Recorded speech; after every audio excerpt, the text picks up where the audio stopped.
Okay.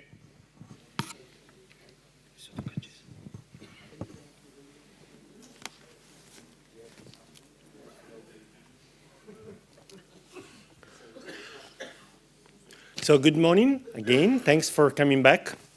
And next session is going to be centered, as you can see here, on performance portfolio. We're going to have Jason Benfield, which is the director of of product management for the performance engineering software in Micro Focus, and we're going to have also Marcel Jodorf right after, which is going to talk about a very interesting performance test case for IoT. Marcel is one of our partners and customers, I would say. One of our main alliance is working for Sogeti. So enjoy. We will wrap up with a QA session. So feel free to ask questions, but also be aware that we will have a QA session at the end. With this, I'm going to give the stage to Jason. All right, thanks, Ricardo. And am I on here? We good? All right, so I'm going to run through my stuff relatively quickly. We're going to talk through the performance portfolio, go into a little presentation about cloud, and try to get you to Marcel as quick as possibly can, because I think customer stories are always super interesting to hear. So from a performance testing portfolio, I think Shane and Archie talked about this a little bit earlier, but we kind of have a merger with some products that are relatively similar.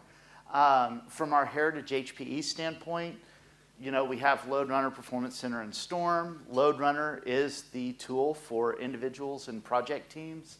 Performance Center is for the COE. And Storm is our cloud-based solution, right?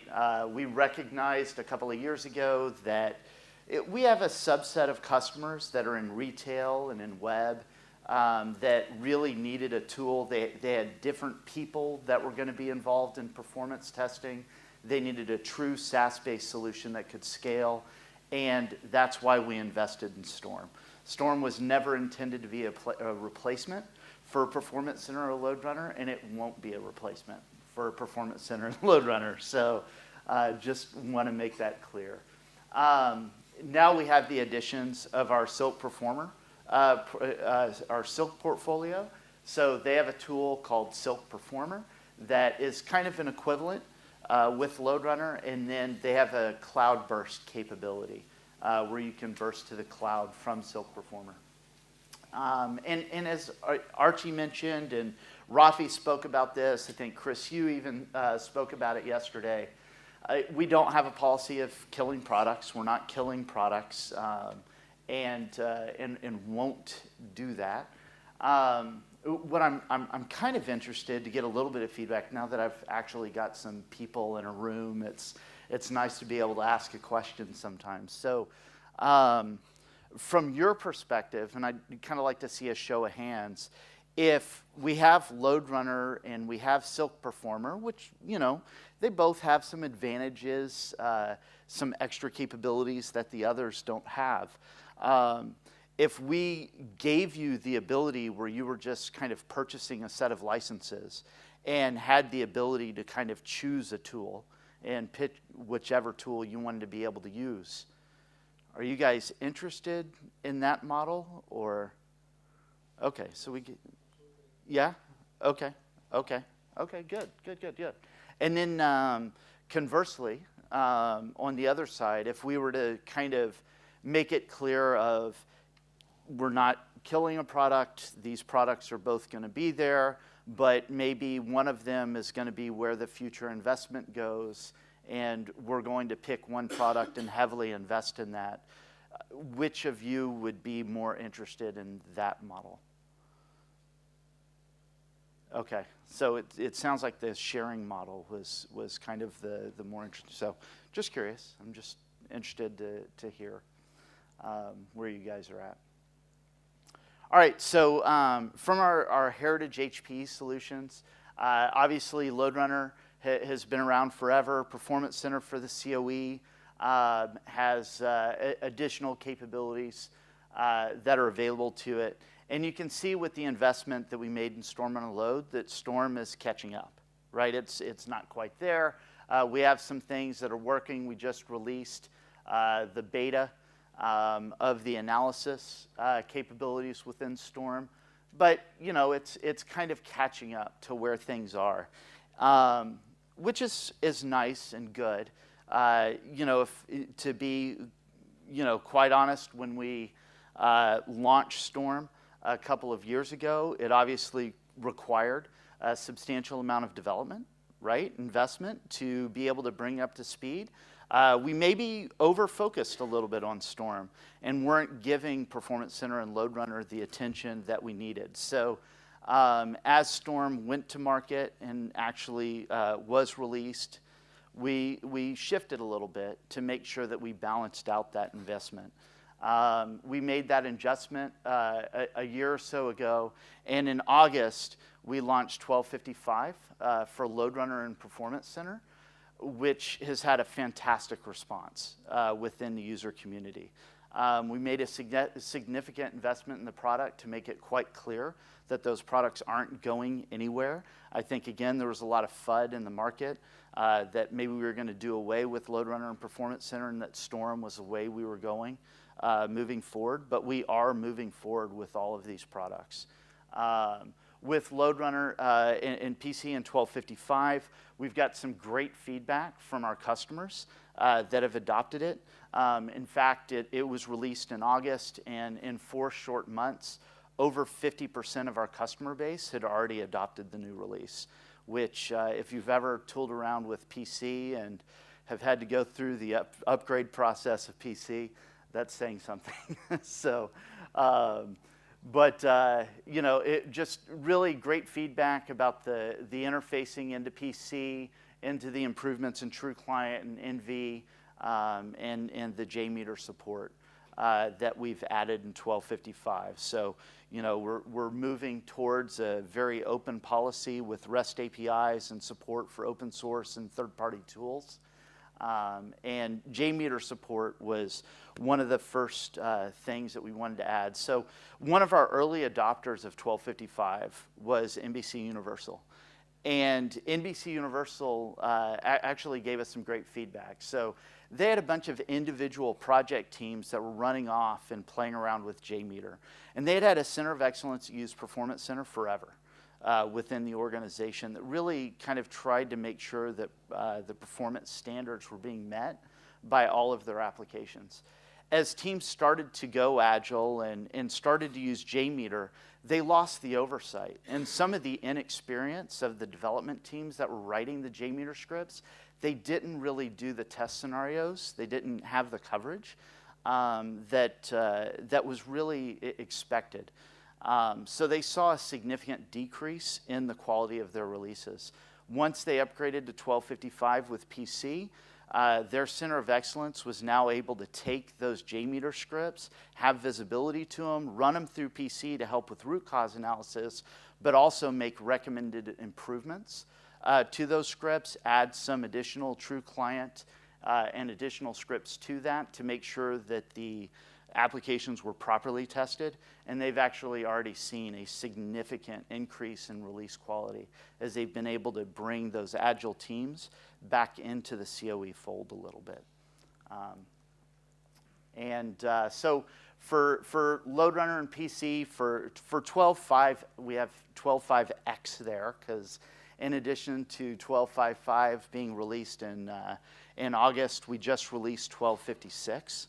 As well, which is actually just a patch upgrade for 12.55 with additional functionality. But we realized that there's a pain point with scripting time that everyone has, so we wanted to invest in that area.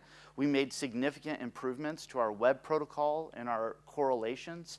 We also added coded True Client capabilities, so you can do the recording via True Client and modify that as necessary. We wanted to be able to make sure that you're getting the most out of your investments that you've already made within your testing ecosystem. So integrations with Dynatrace, New Relic, AppDynamics, Jenkins, Bamboo, to make sure that we're integrated in not only with the CI/CD cycle, but to be able to pull the monitoring data in alongside with what we're reading in our performance tools. We've added IoT protocols with MQTT and CoAP. We're reusing the dev assets through the JMeter support. Increasing your operational efficiency. So we've done wonders with the admin of PC, but we also have a strong Kubernetes and Docker agenda with our load generators. So we've started the process of containerizing all of our load generators to make your installation and upgrade process a lot easier. Our agenda there is to have fully containerized load generators that run across Linux and Windows so that you can eventually be able to use machines for load generation when they need to be used for load generation, but for other purposes as well when you're not running performance tests. So to be able to easily stand up and stand down those load generators. And then root cause analysis. So, you know, with NV Insights and anomaly detection, I think that you'll kind of see a trend here that with Storm being a SaaS solution and us releasing more frequently, we can kind of release some new functionality in Storm, expose it to our customer base, get some feedback, modify it to improve it. Once it's mature and ready to go, then we'll make it available inside of PC and LoadRunner. And we've done that with NV Insights and with anomaly detection. Anomaly detection is kind of a neat feature because you can track some data that you're getting back from test execution, and we take a look at the responses over the course of a test that's being executed, figure out what your upper and lower threshold probably ought to look like from those responses, and once you bump above or below those thresholds, we ping it as an anomaly. So you don't have to necessarily set up an SLA, you still have that capability, but we'll actually flag things as an anomaly through machine learning.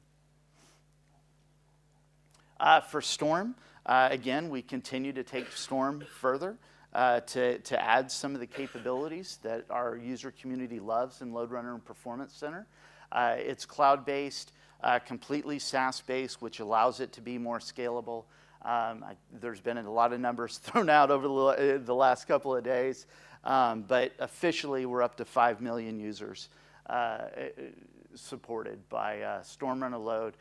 We actually had a very, very large partner who recently evaluated Storm against our competition, gave it very high remarks, right? We compared it to NeoLoad and BlazeMeter, and it wins, and love the pay-as-you-use model. They find it to be more cost-effective. So if you're not familiar, you know, with LoadRunner and PC, we have your traditional vUser model. With StormRunner Load, we support that model, but we also have a virtual user hour model, a consumable model, where you can just kind of buy a bucket of virtual user hours and use them as you need.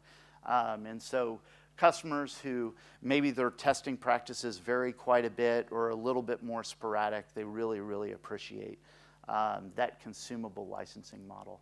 And one of those is the University of Copenhagen. So University of Copenhagen was running out a new testing environment, a new testing system where people had to log in remotely. Tested it, saw some good value. We're actually able to highlight some challenges that they had, fix those challenges, retest it, make sure it was flushed out. They've had a successful launch of that product. I think the big thing is because StormRunner Load launches load generators out in the cloud and the fact that it has a consumable licensing model, they were able to save about 75% of their projected testing costs because they were using StormRunner Load. So it's kind of one of the values of moving out to the cloud. With Storm, recently, you know, obviously we've been focused on scale because of our retail customers. So we're up to 5 million now, and that continues to grow. Git and Bamboo integration for shifting left supports LeanFT and Selenium, like Shane mentioned earlier. We've got a Splunk integration. We've got an IoT protocol, which we'll be talking about in a few minutes here. We have the analysis module that came out recently, as well as we have real-time breakdown. and the newer technology. So originally when Storm was launched, it was purely web and mobile technologies, and we're expanding that, right? It supports SAP, Oracle, Citrix, and we continue to close the protocol gap that we have with PC and LoadRunner. Silk Performer. So, as we've mentioned, we continue to invest in all of our tools across the portfolio, and they had a very, very strong release. What's really cool here, there's a couple of neat features. Obviously, they're going down the open source route as well with Selenium support. I think the time to interact is actually a really, really neat investment that they made to measure what the true perceived time is of an application rather than just communication time that goes back and forth between a client and an app.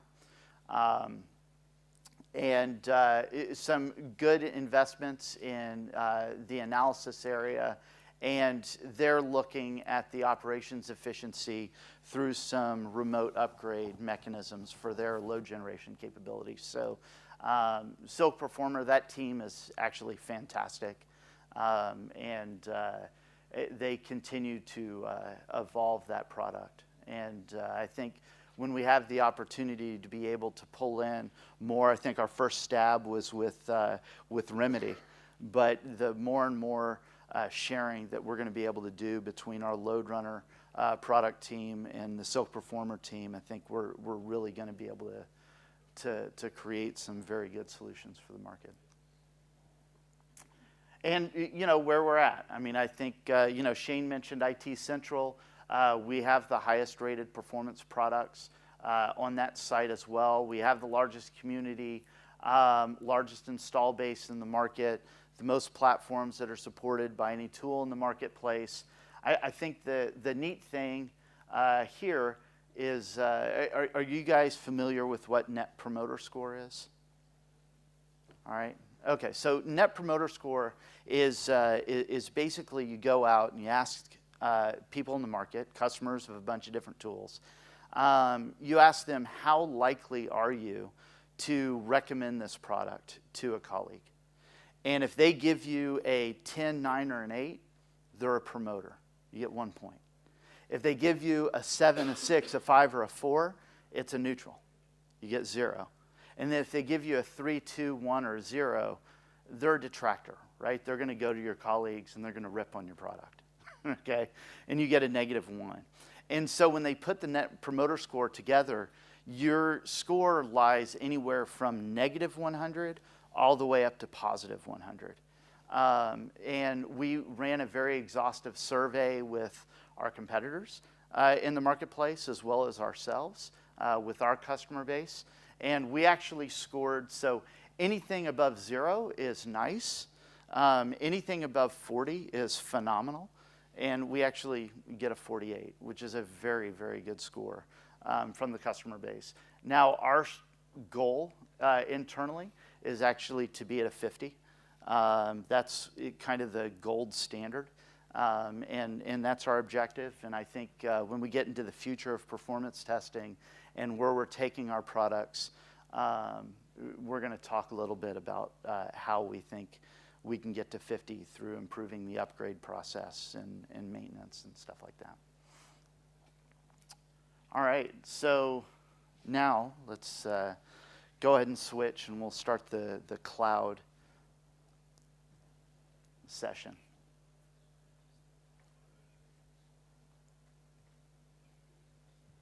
All right, so we're going to talk a little bit about cloud up front. I'm just going to kind of talk a little bit about some of the decisions that go into it, whether we want to go to the cloud or not go to the cloud, and just kind of maybe help based on some of our experience that we've had. And then Marcel's going to come up and talk a little bit about IoT. And then we'll open it up for some Q&A and have some back and forth with you guys. So I think, as everyone knows, in today's world of social media and mobile apps and websites and all of the traffic that goes on there, there's really been more and more of an emphasis on being able to get to market quicker, right? So we need to be able to get out there. We need to be able to manage all these users that are on the cloud. But we have to get to market. We have to respond to the customer base. And unfortunately, at the same time that we're being asked to increase speed and get out to market quickly and respond to our customers, their expectations have gone through the roof as well, right? No one's exactly thrilled about playing around with a beta version when they don't know that they're getting a beta version. If there's any kind of application failure, people have an immediate response back from it, and they don't come back, right? If I download an app from the App Store and it takes me forever to try to figure out how to use it, if it's not responsive, I bail on it, right? I'm done. And what's interesting about that behavior is that while I use the apps on my phone, I have this expectation of an instantaneous response time. And then I go into work and I start using Workday or Salesforce. And I've kind of got that same expectation, right? I'm used to that instantaneous response time. And that kind of pulls in and it sets our expectation around the internal applications that we use as well. And so I think that our internal customer base of our fellow employees, their expectations have gone through the roof. And now we have to make sure that all of our packaged applications inside are meeting some of those same things. So how do we get there, right? I think every CEO in the country starts talking buzzwords when they figure out how to solve this problem, right? So, you know, everyone says, okay, well, what are we going to do? Well, we're going to go DevOps. We're going to automate everything. We're going to go to cloud. Something's going to happen, and then bam, magically, we're going to get to profit, right? You know, it is what it is. But what we're going to do today is we're going to kind of dive into what is the cloud and hopefully help you make some better decisions over whether you should or shouldn't consider moving to the cloud. What some of the benefits are as well as some of the disadvantages. So first, kind of straight off the top, just to kind of set the context around this, and I won't spend too much time here. So what does the cloud mean, right? There's some different terms that get thrown around. So IaaS, infrastructure as a service, right? That's your AWS, your Amazon. That'll spin up a bunch of machines for you when you need them. PaaS, platform as a service. That's your Elastic Beanstalk, your Cloud Foundry, where it's basically a software program that you're using. You press a button and it'll go and you leverage that to be able to build, run, and test your applications that you're building. And so they will, you know, at a click of a button, go and spin up your infrastructure, whether it's in public cloud, private cloud, for you to be able to run, build, execute. And then you've got SaaS, which is software as a service, right? Which is your traditional Salesforce, your StormRunner Load, that are a cloud-based solution that you're able to execute. Now, when we talk about cloud and we talk about deployment models, right, there's different versions of that as well, right? I think on-prem, obviously, is where we all come from, probably the most expensive model for us to be able to maintain. The other extreme to that is your public cloud, which, yeah, it's cheap, but it's got some downsides, right? There's some security risks there, and there's also an availability issue that may come to head with the public cloud. I think, you know, most organizations now are going with some type of hybrid approach, with some type of private cloud model that they have, whether it's a managed private cloud in-house, that they're bringing, or it's a virtual private cloud, which is basically like an AWS VPC, where it's still in the public area, but they've kind of cordoned off a little bit more secure area and are guaranteeing you access to certain types of machines. All right, so when you talk about cloud strategy and whether or not you should adopt a cloud strategy, I think at first, straight up, it's important to identify what your goals of moving to the cloud are, right? So in a previous life of mine, I was a consultant and worked with a lot of organizations that were interested in moving to the cloud and considering it. And a lot of it kind of depends on the culture of your organization, okay? So from a money standpoint, right, everyone will tell you moving to the cloud is going to save you money. all right? We're going to save costs. We're not going to have to maintain. We're not going to have to maintain all these devices. And so we're going to save on those operational costs.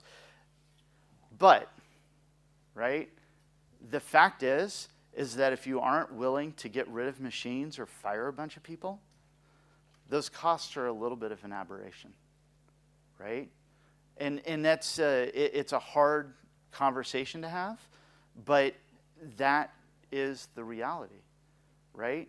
I mean, I get involved with, I have in the past been involved with organizations where they'll say, yeah, you know, we're going to save because, yeah, you know, we're not really willing to let people go. We're just going to move them to other priorities, and they're going to be able to do other things.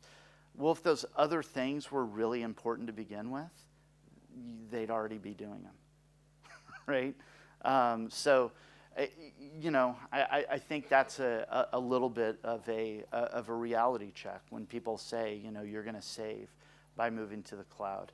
I think that when it comes to acceleration, you know, that's definitely a reason to move to the cloud, right? It can certainly help you move faster, be a little bit more agile because you can grab devices and spin them up when you need to, and be able to execute a lot faster than you have when you have a restricted number of devices in-house. The other thing to try to determine is whether or not you're going to be an OpEx or a CapEx company, right? If you're a CapEx organization where you get a bunch of money to spend and you want to lower your ongoing costs, that perpetual model on-prem is probably going to suit you a little bit better than moving to the cloud. If you don't have that money up front and you just want a consistent spend over time, you're an OpEx model, cloud is perfect for you, right? So I think that OpEx, CapEx discussion ends up being a major factor in whether or not cloud is right for you. I think the other thing that you want to do when you're thinking about moving to the cloud is make sure that it fits into your existing tool ecosystem, right? So all the investments you've already made with CI/CD, with whatever partnership or relationship or vendors that you've decided to align with within your organization. The open source, you have to make sure that those are supported within any cloud environment that you're going to select, and also any other tools. So be aware of your tool ecosystem and do the due diligence to make sure that those tools are actually going to work within a cloud environment. Because what you don't want to do is define your cloud strategy and then find out that you have to make a lot of reinvestment in your tool sets across the board. And then finally, you know, when we're looking at the cloud investment that we want to make, you want to take a look at the non-functional requirements, right? The residency requirements that you may have within your company, your country that you're based out of. You might have redundancy requirements, availability, recovery. The big one that always comes up is security, and that's kind of the big bugaboo that people get stuck on when they go to the cloud, and that's kind of what I want to dive into a little bit really quickly. So, you know, one of the challenges that a security organization has is that when they look at the cloud, they kind of see it as the wild, wild west, right? That kind of a lot goes on there that they don't have control on. They're used to having control over everything within their organization. And so it's a barrier for them, right? They view it as a challenge, and they immediately go into firefighting mode, right?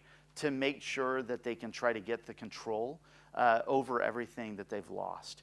And as part of that, they go around and they talk to everybody within the organization, okay? They will literally go to every team in the organization and start to gather requirements about what are your security concerns, what are your security concerns, what are your security, and they start to build this big laundry list of all the security concerns within an organization, right? And then they go and talk to the legal team, all right? And the legal team says, all right, you have this list, we have this list. So merge them together, and you end up getting this horrible list of regulations that anyone has to try to overcome in order to move to the cloud. And so the way that we kind of recommend going about trying to address that, right, is first, acknowledge that that list exists, right? Make sure that you clearly define what the business benefits are that you're going to be able to receive from moving to the cloud, and make that known to your entire organization, not just the security team, about the return that you're going to get. The second is acknowledge the security requirements that pertain to your particular project, okay?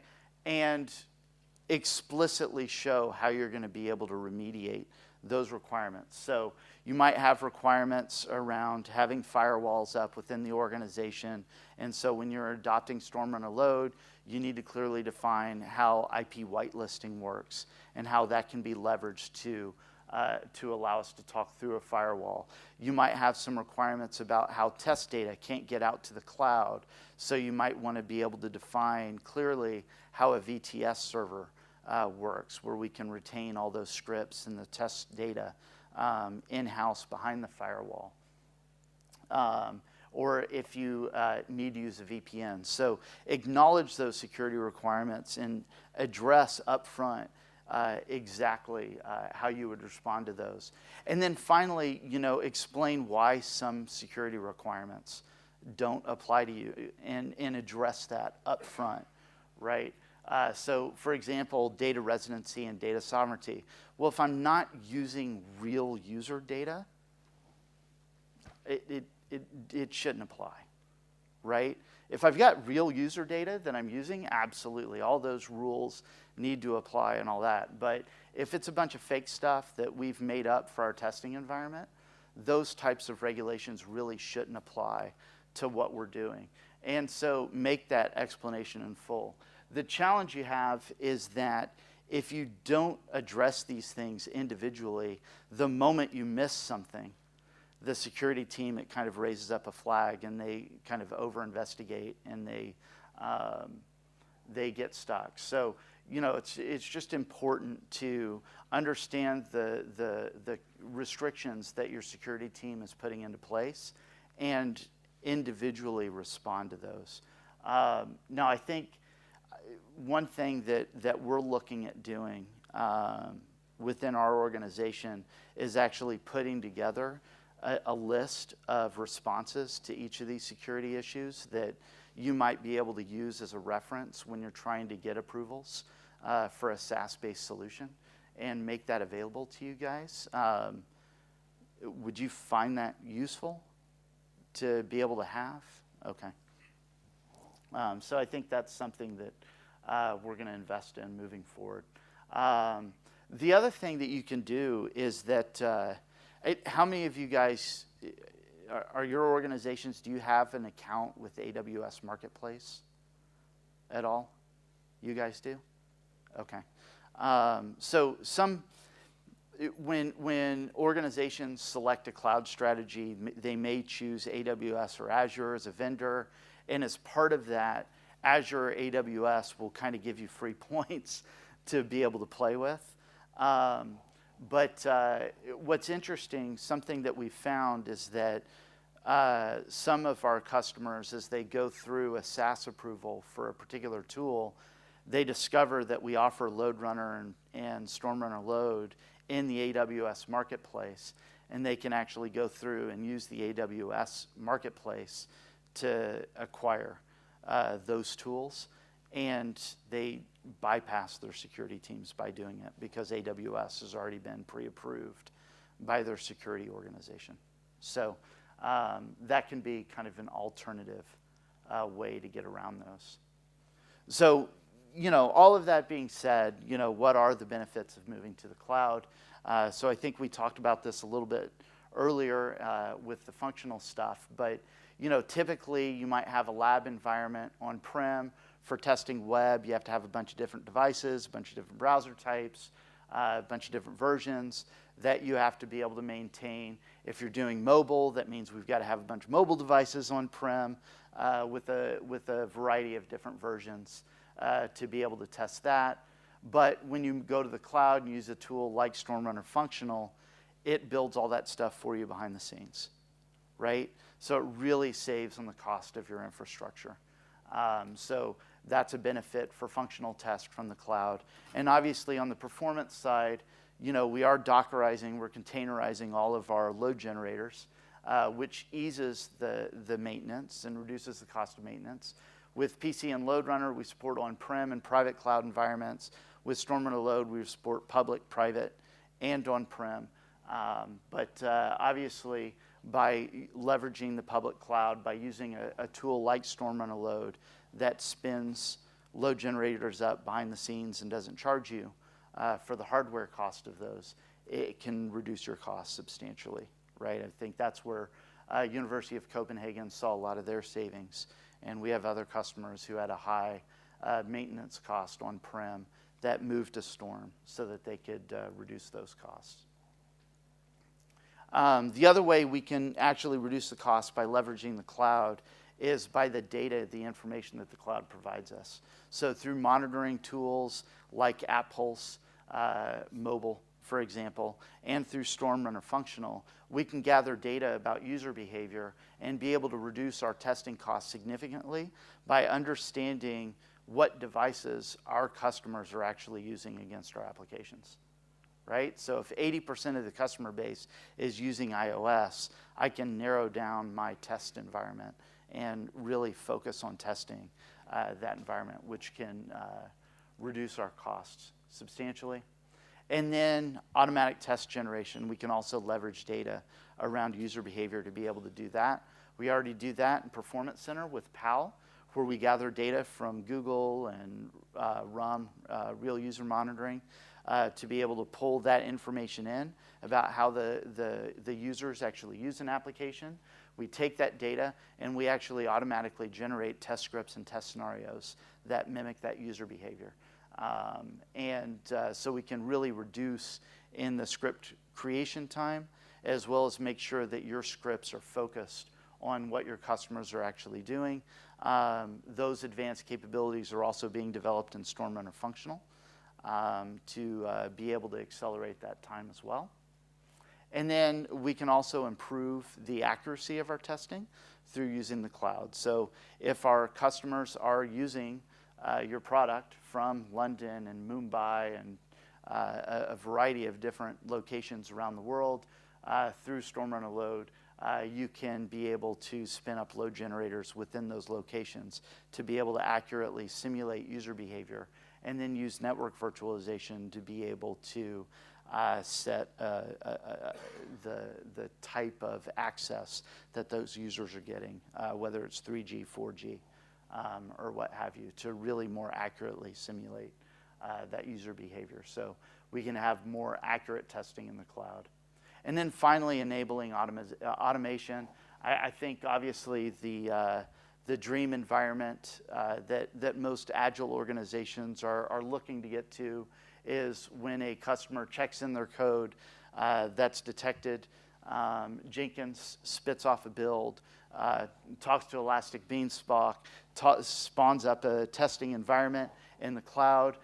We can use a tool like service virtualization to be able to virtualize some of the characteristics of that testing environment so that the cost of the testing environment is reduced substantially.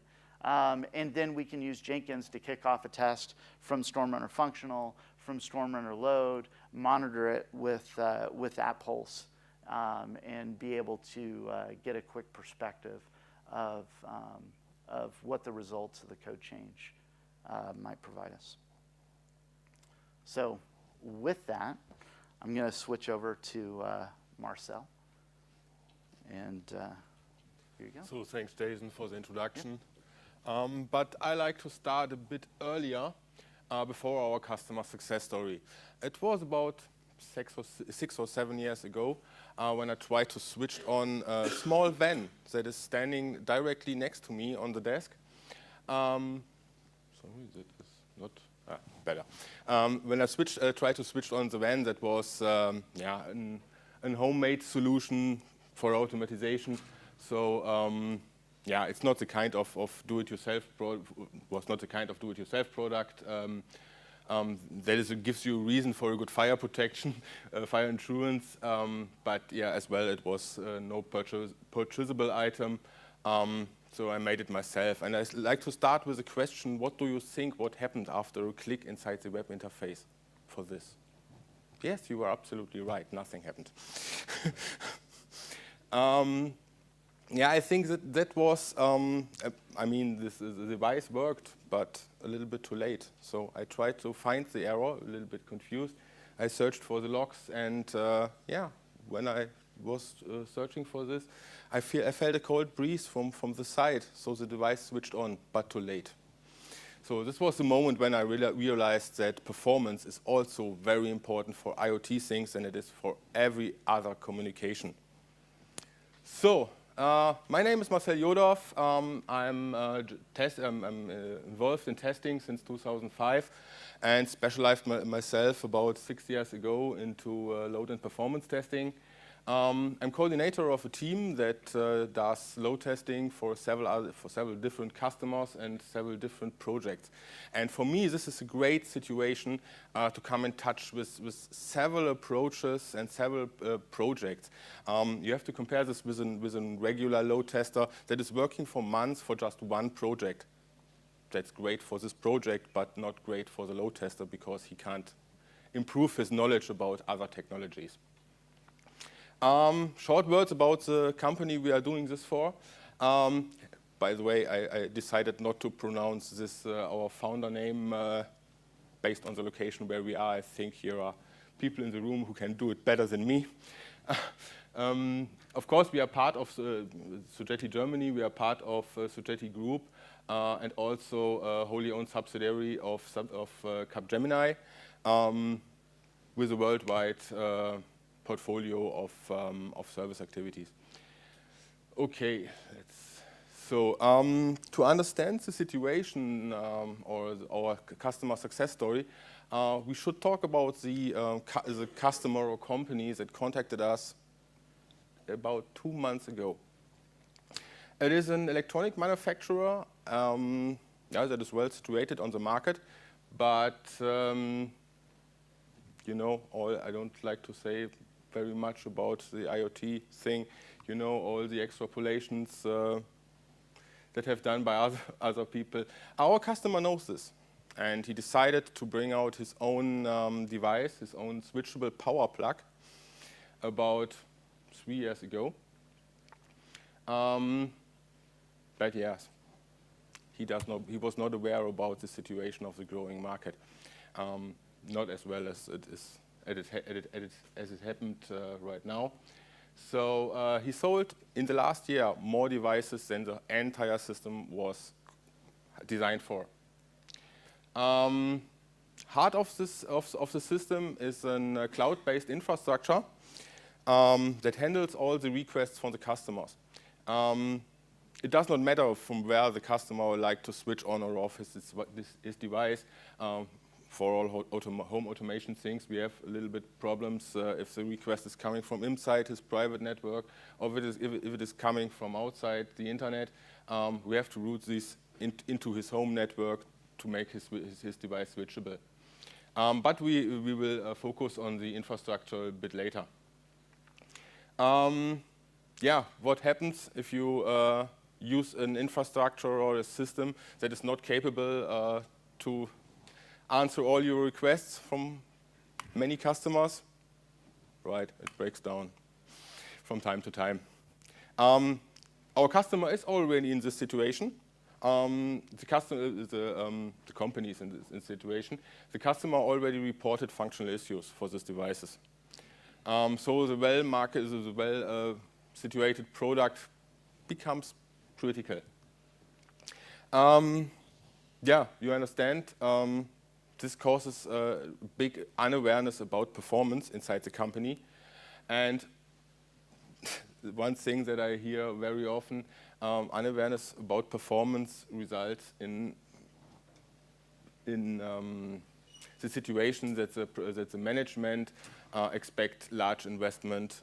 I very often hear the question, if we do load testing and the result is not the best, I very often hear the question, can we buy more performance?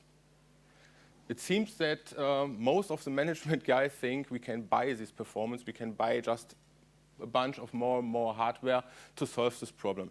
But for me, this is not the best solution, because yes, we can solve the issue for now, but this will bring the company into a technical debt, because the question is, when will the system not reach again? Let's keep this by side and let's talk about what Sogeti can do for our customer. First thing is, we can fight against the unawareness about performance with a performance test on its actual system. Second thing, what I find very soon was a bottleneck inside the SOAP protocol. I will not say that SOAP protocol is not an efficient protocol, but it is the way the customer used this protocol. I often seen this in several different projects.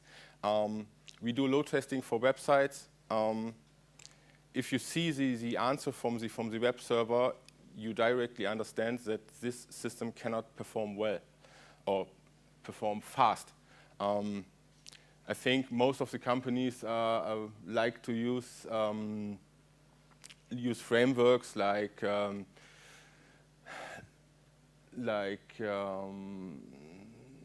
Java Composite Components. This will increase the amount of data inside the protocol. So this is not a question about the protocol. I think this is a question of how to use the protocol. We decided to check if we can optimize the usage of the protocol. And if we do this, we also should think about if this is the right protocol for this situation. I mean, we have a very small amount of data that is needed to switch on or off a device. So we have some identification data, authentication data, and we have at least a customer ID and a device ID. That's enough. So is it really a great idea to use SOAP for this? That was our question. And we searched for a more efficient protocol. And what we found was MQTT. I think there is a reason why this protocol is very common for IoT things. Because you have to know, IoT things often have not the performance of a big system or something else. They have to live with a small amount of performance and have to work with this. That's the same situation we have right here. We want to make the communication very small, with a very small footprint, and that's why we decided on one hand to optimize the usage of the protocol, so the amount of data that is sent inside the protocol, and on the other hand, we like to have a comparison to the MQTT protocol. Regarding the causes of latency, I like to explain the infrastructure of our company a bit more detailed. And I think we have to separate or to think about what is the real cause of latency. If we just optimize the protocol, we can definitely decrease the time inside the client request. So this is the time the client sends his command to the centralized infrastructure. But that's not all.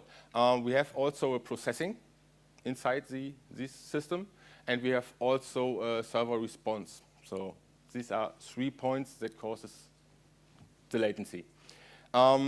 If we optimize the protocol or the communication itself, we can directly optimize the client request and the server response. But what about the processing? In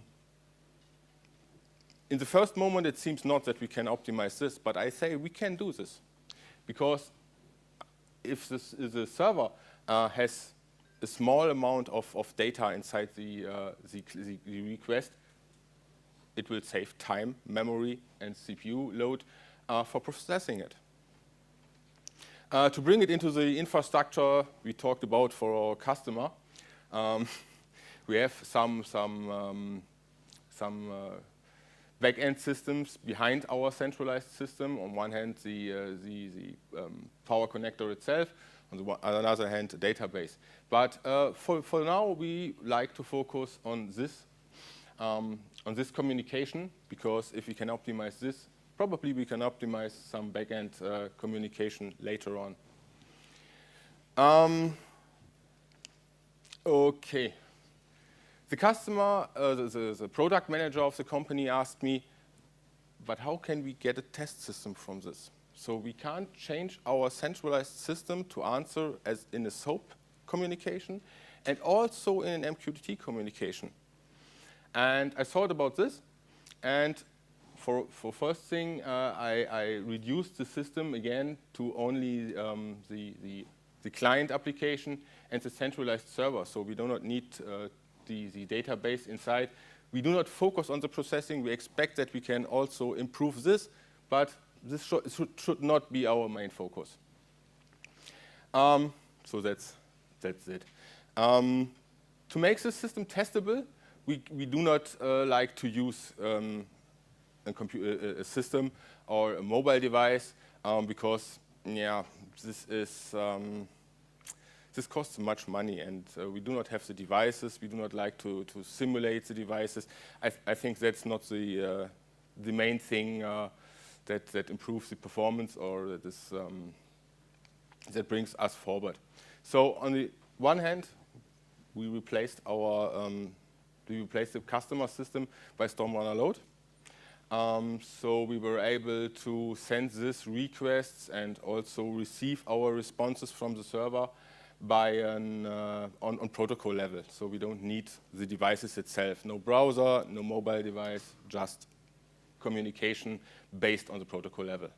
On the other hand, we have still the problem that our server will only respond or an answer for SOAP communication. So how can we make this system respond to both?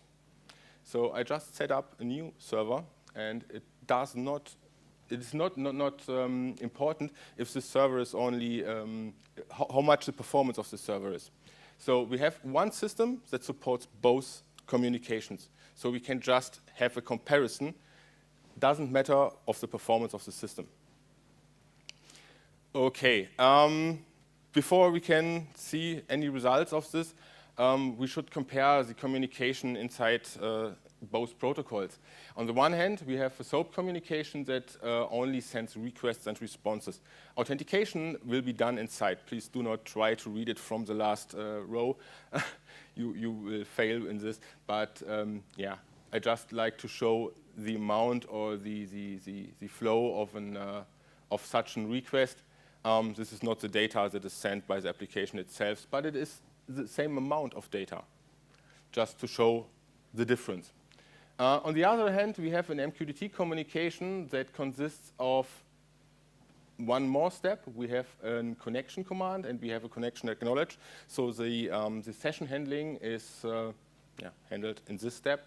And we also have a publish message and a publish acknowledge for sending our commands to the device, to the power plug. In the first moment, you will see that this is one step more. So probably it is a good reason or a good solution if we have several commands, or if the customer likes to set up or to switch more than one device. The other one is a great solution for just switching one device. But have a look at the amount of data that is sent by all these requests. We have about 1,100 bytes on the SOAP side, and we have a very small and efficient communication on the MQTT side. I think it's not all to compare these values to each other, because in the time of mobile devices, you often come to the situation that your devices lose the connection, gain it again, and lose it again. If the request is smaller, the chance for a recommunication or a resend of the message is very less. So we have not only the difference between the amount of data, so we have also an improvement for the communication itself. So it will not make so much errors and so much recommunication. So let's talk about the testability. Thanks for Wikipedia about this sentence. Testability is of a software artifact is high if the finding of errors is easy.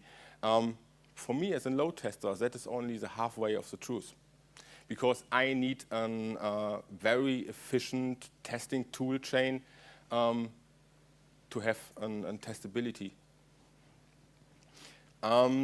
So let's think about what are the main facts for me as a load tester. On the one hand, I need a tool set which supports most of the M2M protocols. We have seen here SOAP communication, MQTT communication. I don't want to change my test system. I don't want to write new scripts for this. I just want one tool chain that is able to fulfill both kind of requests. On the other hand, we are working, most of the tests we do is normal HTML communication. So I like to have the M2H communication also inside my tool chain. I don't like to have one system for web testing and one test system for machine communication. I like to have one system. Next thing is compatibility. Yeah, I think my team is very experienced in writing code and in C code, and we already have some good frameworks for script control, for the flow control inside the script, and I like to use this. I like to use this for all further activities, so that is very important for me. Of course, the availability. This customer was in the situation he has no own test system. So starting with this test action needs him to set up any test system. I think that's not the solution. He can think about it if it is efficient later, but for now we can help him with a StormRunner solution. So this one is available from the internet, and we can connect this direct to the system, and yeah, that's great for me. Another thing, another big problem for the customers I work with is the connectivity. Such systems have to be, that's not a real big problem for this company, because this system is still available in the internet, so that's the reason why it is there. Every customer should be able to connect the system, and yeah, so it's also no problem for us to connect the system, but it is for many other companies. So if we have systems that are protected or inside the network, it is not easy. So, and for me, it is very important to have both solutions in one. So I can create my scripts with StormRunner, I can use them in Performance Center. That's a benefit for me. And of course, the costs. We won't be in charge if we can't clarify cost or if we can't show an efficient cost model. So yeah, this is something that also for me speaks for StormRunner, because this gives us a possibility to test on demand, to only pay for tests we are really doing, and only for the amount of user we are really like to simulate on the system. Probably the customer like to have a small system on his own side, and probably he likes to do some larger tests. It's not efficient for him to have a big infrastructure on his own, so he can use both, and not with a new script, only with the same scripts and the same workflow like before. It's just uploading scripts from Performance Center into StormRunner, and everything works. Also, of course, the testability for me is how fast or how easy can my team or myself write a script for such a protocol. On the one hand, we have a SOAP example. that is showing a basic communication. By the way, it's also not the correct request, but it's also the same amount of data that has been sent here. Yeah, and we see it is flexible because everything is wrapped around with XML. But for the load tester, it is really sometimes annoying to to bring his to automate this. So you see here we have a customer ID in here. I have a pointer, great. We have also a customer ID in here, but this is something a load tester have to locate. So it is, for me, it is not always clear where to find all this information. If this protocol is used in not an efficient way, we have redundant informations inside there. The load tester does not know which of the values will be used for what. We have no good documentation for most projects. But have a look on the other side. That is a complete script for an MQTT communication that switches on or off his power plug. For me, or for my team, this is very easy to read and very easy to adapt. So we have a client ID that is used to identify the client on the system for authentication purpose. We have a username and password. We define a short transaction where we send our connect command, and also a short transaction that includes the MQTT message itself. We define the user ID and the device ID just with the topics that is used by MQTT, and yeah, we just send the value inside the payload. So that's all. So let us have a look into the performance results we gained from this. We used StormRunner for this, and like I said before, it is the same system, but just reacting as MQTT or as SOAP service. For the SOAP service, our system was on a good level. So here you have the pointed line is the amount of users that we simulated inside the system. And here you have the result, the response time, or the complete request process and response time. I think you can't see it from behind, but it's also it's starting with the fact that this one is much larger than this one. Just to explain, here we have two lines. Remember, we have two requests, one login procedure and one procedure for sending our message. But what do we see here? This system does not respond on any changes of the load until we reached 188 users. And we did the same thing for the MQTT protocol, and we reached 340 users just for the same. So I think this is really an improvement for our customer that to use this kind of protocols. So we have nothing wrapped around with XML. So we have just a clear communication and an efficient communication. By the way, this is something I really like to point because I see communication inside all kinds of application that is messed up with data.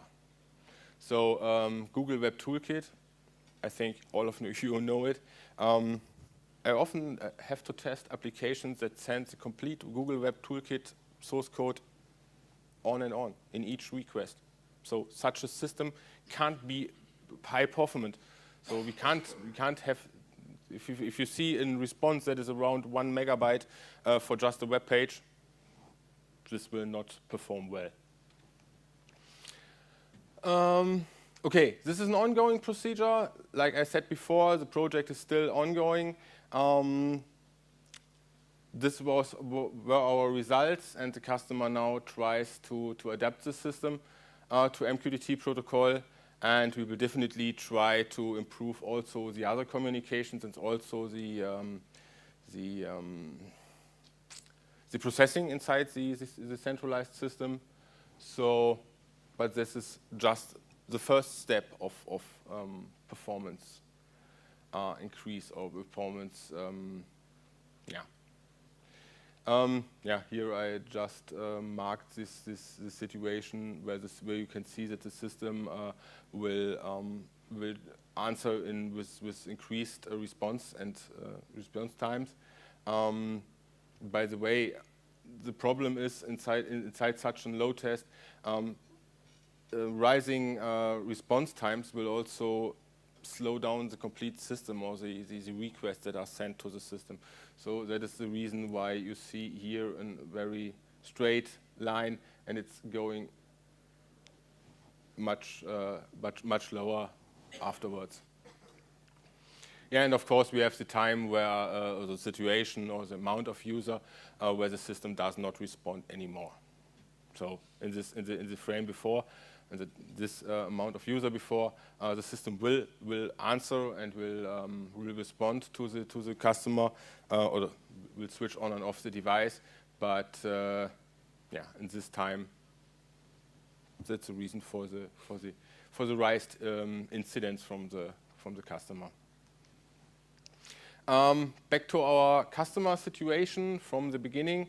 I think there will be investments needed to make the system perform better.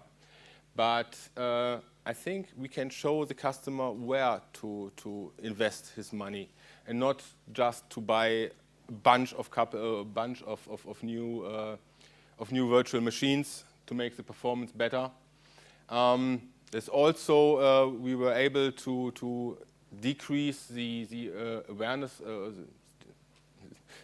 of performance because we can show him what's the entire system, how it performed. Hopefully the end customer will not report as much functional issues as before. And we can help to improve the cloud infrastructure. This will not change the situation that IoT grows, but for me, there is a very less border between IoT and communication on regular systems. So for me as a load tester, doing its load test on protocol level, it's nearly the same. So for me, there is very slight difference between these. I think efficient communication is a topic that you have to keep in mind, or that every software company has to keep in mind, because whatever protocol you take, if you pack a bunch of data inside, it will not perform well. So, thank you for this. My name is Marcel Jodorf, and if you are able to pronounce the founding name of Sogeti right, please come to me and for a further discussion. Thank you very much. Thank you, Marcel. A little present for you. Oh, thank you. Chocolate. So I've been asked to speak on the mic. Okay. So thank you, Marcel. Now we have sometimes, as promised at the beginning, to ask questions. We have with us Jason Benfield, we have Vicky Ravelli, and of course Marcel. Are able to take your questions. So, and honestly, even if you want to open up for a debate, anything that is burning, any important question that you have, feel free. Let me ask you a question. How often do you have to test devices? How often do you have the use case for testing things? The more central applications, or which is the most common use case? That's why we asked Marcel to come and talk about something that was different and very innovative.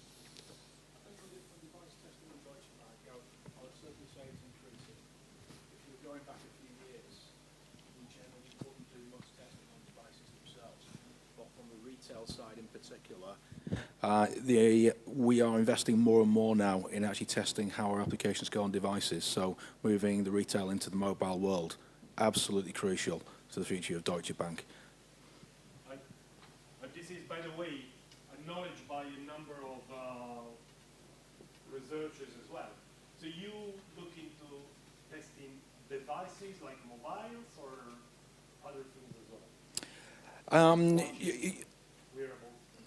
Quite frankly, it'd be anything that we believe customers will want to hit our product with. So if we have a retail offering, if a customer wants it, if you were to go back a decade, IE was everything that testing will be done on. If you're just testing on IE now, quite frankly, you're wasting your time. It's absolutely exploded recently. If you go back 5 years, Deutsche barely had any interest in testing mobile devices or even producing things for mobile devices on the retail side. And that's completely flipped in the last 5 years. So I've been at Deutsche Bank 5 years, so I don't quite know what happened before, but I know there wasn't anything there when I arrived. Yeah, and to be honest, this is something that you experience as well. 5 years ago when we were discussing mobile testing, even pure mobile apps testing, everyone said, it's coming, we know, but we have no plans.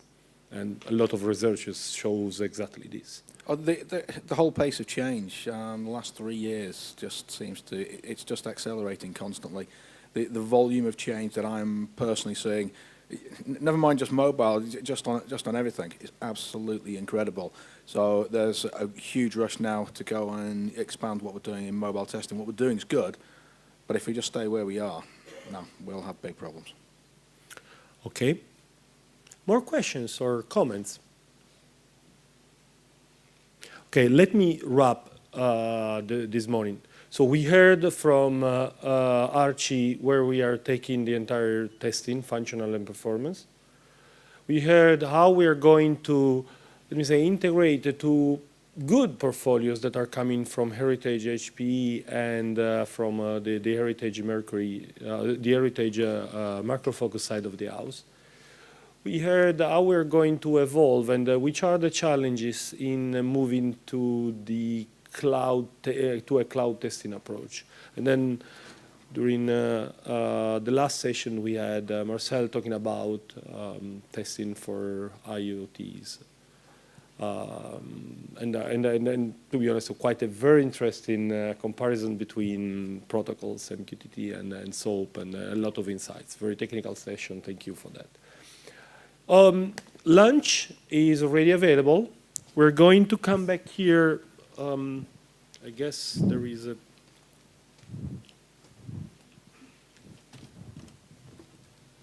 He has to do the magic, so I don't know. You will appear here what time we're coming back for after lunch, which is 2:30. I know without reading the slide. Lunch is available in the exposition floor. Again, ADM booth on the left-hand side. You get to see the end-to-end. You get to see the SIM portfolio, etc. So,